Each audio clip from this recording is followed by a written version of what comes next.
এই যে এখন ভেতরে ঢুকছি আমরা। আমাদের ঠাকুর রেডি আছে।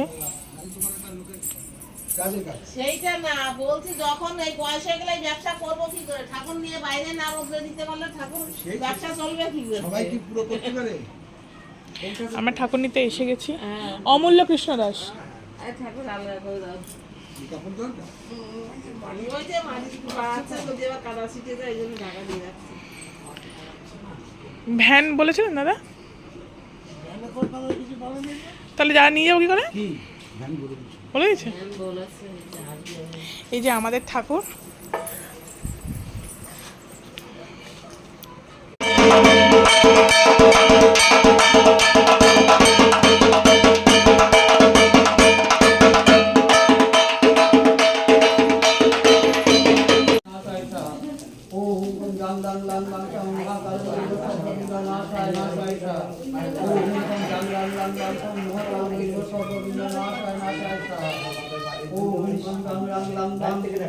ओम